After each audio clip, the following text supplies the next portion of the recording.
بسم الله الرحمن الرحيم. السلام علیکم ورحمۃ اللہ وبرکاتہ۔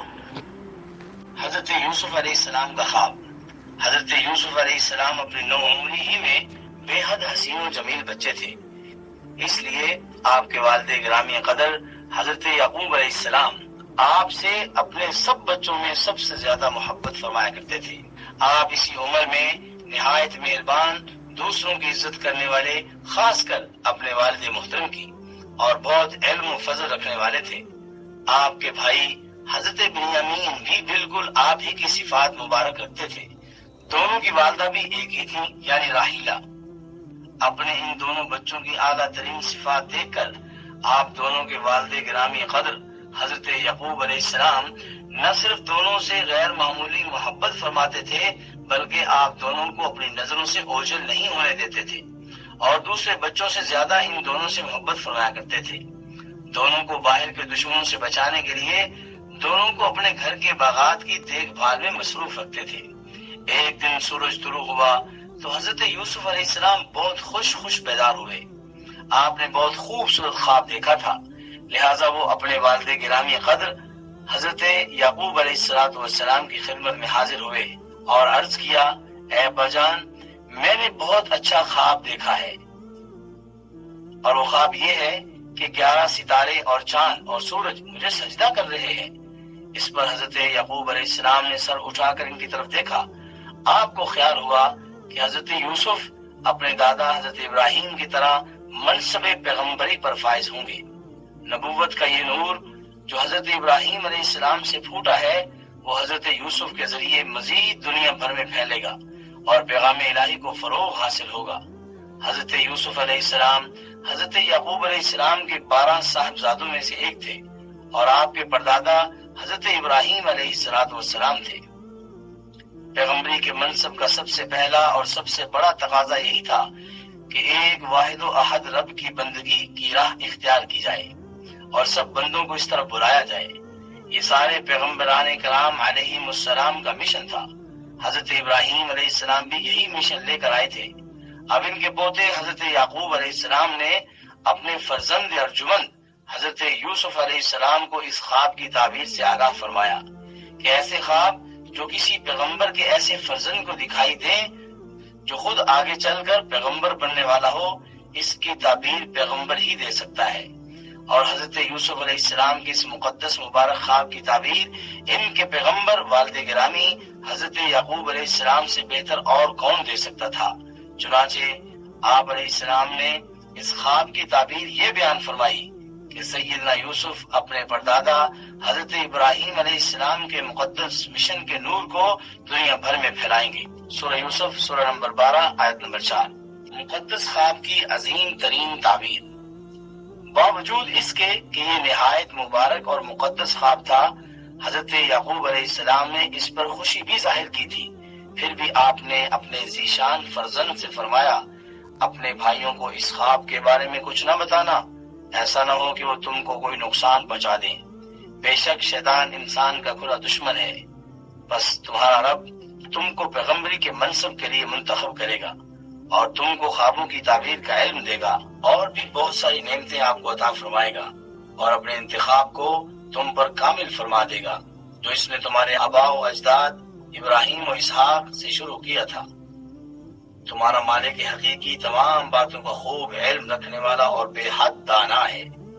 حضرت یعقوب علیہ السلام خوب جانتے تھے کہ حضرت یوسف علیہ السلام کے بھائی ان کی اس خواب کی اس تعبیر سے خوش نہیں ہوں گے، اور اس بات سے بھی کہ حضرت یوسف علیہ السلام اپنے بھائیوں سے آگے نکل جائیں گے۔ سیدنا یعقوب علیہ السلام اس بابت بہت زیادہ متفکر ہو گئے تھے، کیونکہ 10 بھائی پہلے ہی حضرت یوسف سے حسد میں مبتلا تھے، کیونکہ انہوں نے دیکھ لیا تھا کہ ان کے والد گرامی قدر حضرت یعقوب علیہ السلام اپنے چھوٹے صاحبزادے حضرت یوسف سے سب سے زیادہ لگاؤ رکھتے تھے۔ حضرت یعقوب علیہ السلام خود ایک پیغمبر برحق تھے۔ آپ کی مبارک زندگی صرف ایک رب کے پیغام کی تبلیغ اور خود اپنے اہل خانہ کو ان احکام کے مطابق زندگی گزارنے کے لیے ہدایات دینے کے لیے وقف تھی۔ اس کے ساتھ وہ ایک باپ بھی تھے۔ اپنے اہل خانہ کے ساتھ ہر ممکن عزت اور محبت کا سلوک ان کی طبیعت کا خاصہ تھا۔ اس کے علاوہ آپ کی اپنے سب سے چھوٹے فرزند سے محبت ایک قدرتی امر تھی، کیونکہ وہ اپنے اس سب سے چھوٹے فرزند یعنی حضرت یوسف علیہ السلام کی ذاتی خوبیوں سے خوب آگاہ تھے۔ ادھر حضرت یوسف علیہ السلام نے اپنے والد گرامی قدر کی ہدایات کو پوری طرح مد نظر رکھا اور اپنے بھائیوں کو اپنے اس خواب کی بابت کچھ نہ بتایا، کیونکہ ان بھائیوں کی حضرت یوسف سے حسد اور جلن کا سب کو علم تھا، اور اس اعتبار سے کوئی غیر متوقع بات نہیں ہو سکتی تھی کہ ان کو حضرت یوسف علیہ السلام کے خواب اور اس کی تعبیر کا علم ہو جاتا اور وہ اس پر اور بھی نہ خوش ہوتے۔ اس کے بجائے ان کے حضرت یوسف علیہ السلام سے حسد اور جلن میں اضافہ ہی ہو سکتا تھا۔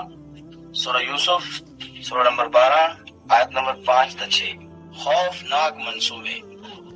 حضرت یوسف علیہ السلام کے بھائیوں کی ان سے حسد کی آگ اس حد تک بڑھ گئی کہ اس نے ان کے دلوں کو نابینا کر دیا اور ان کی درست طور پر سوچنے سمجھنے کی صلاحیت ختم ہو گئی۔ حضرت یوسف علیہ السلام نے اپنے والد گرامی قدر کی نصیحت کو مد نظر رکھتے ہوئے اپنے بھائیوں کو اس خواب کے بارے میں کچھ بھی نہیں بتایا، جبکہ وہ پہلے ہی آپ کے خلاف غم و غصے اور حسد سے بھرے بیٹھے تھے۔ حضرت یوسف علیہ السلام کے خواب سے بے خبر ہوتے ہوئے انہوں نے حضرت یوسف علیہ السلام کے خلاف ایک منصوبہ بنا ہی لیا، جس کا مقصد نعوذ باللہ حضرت یوسف علیہ السلام کو شہید کر دینا تھا۔ ان میں سے ایک بھائی اپنے والد گرامی قدر حضرت یعقوب علیہ السلام کے پاس پہنچا اور پوچھا، آپ یوسف سے ہم سے زیادہ محبت کیوں کرتے ہیں؟ حضرت یعقوب علیہ السلام نے بہت دانش مندانہ جواب دیا، شاید اس لیے کہ یہ سب سے پیارا بچہ ہے۔ ایک اور بھائی بولا، یوسف اور اس کے بھائی بنیامین کے لیے ہمارے والد کے دل میں کہیں زیادہ جگہ ہے۔ سب سے بڑے بیٹے نے کہا، ہمارے والد تو بالکل ہی انصاف کے راستے سے ہٹ گئے ہیں، نعوذ باللہ۔ آخر میں ایک نے سیدنا یوسف کو نعوذ باللہ شہید کر دینے کی تجویز پیش کر دی۔ ایک اور بھائی بولا، ہم تو اس کو صفحہ ہستی سے مٹا دیں گے۔ ایک اور بولا، ہم اسے دور دراز سرزمین میں بھیج دیں گے۔ ادھر یہ منصوبے بن رہے تھے مگر آسمانوں پر تو کچھ اور ہی فیصلے ہو رہے تھے۔ سورہ یوسف سورہ نمبر 12 آیت نمبر 8 تا 9۔ قصص الانبیاء ابن کثیر داستان حضرت یوسف علیہ السلام۔ منصوبے میں تبدیلی۔ سب سے بڑا بھائی یہودا جو سب سے زیادہ ہوشیار بھی تھا، اس نے اس منصوبے میں ایک غلطی کی نشاندہی کر دی۔ اس نے کہا کہ یوسف کو قتل کرنے کی قطعی ضرورت نہیں ہے، ہم اسے کسی کنویں میں پھینک دیتے ہیں، کوئی کارواں گزرے گا تو اسے نکال کر لے جائے گا اور دور دراز مقام پر لے جائے گا، یوں یوسف ہمارے والد کی نظروں سے ہمیشہ کے لیے دور ہو جائے گا، تو ہمیں ہمارے والد کی وہ محبت اور شفقت واپس مل جائے گی جو اس وقت صرف یوسف پر مرکوز ہے۔ ہم آسانی سے ظاہری طور پر رو پیٹ کر پھر سے اچھے بن جائیں گے، ہمارا مقصد تو حل ہو جائے گا۔ یہ بحث آخر کار حضرت یوسف علیہ السلام کو کنویں میں پھینک دینے کے فیصلے پر ختم ہوئی۔ یہ اس سلسلے کا محفوظ ترین حل تھا۔ حضرت یوسف علیہ السلام کو شہید کر دینے کا ارادہ ترک کر دیا گیا۔ اب صرف حضرت یوسف کو کسی دور دراز جگہ لے جا کر اغوا کرنے کا اقدام باقی تھا، اور یہ ایک نہایت ہوشیاری پر مبنی منصوبہ تھا۔ لیکن یہ بھائی یہ منصوبہ بناتے وقت یہ بھول گئے تھے کہ اگر یہ منصوبہ کامیاب ہو جاتا ہے اور حضرت یوسف اپنے والد کی نظروں سے اوجھل ہو جاتے ہیں تو دوسرے سارے بھائی بھی اپنے والد کی نظروں سے دور نہیں ہوں گے، تو ان کی رہی صحیح وقت بھی جاتی رہے گی۔ مگر یہ سوچنے کی فرصت اور ہوش کس کو تھا؟ انہوں نے تو یہی سوچا تھا کہ حضرت یوسف ان کے والد گرامی کی نظروں سے دور ہو گئے تو حضرت یعقوب ان کو بھول جائیں گے۔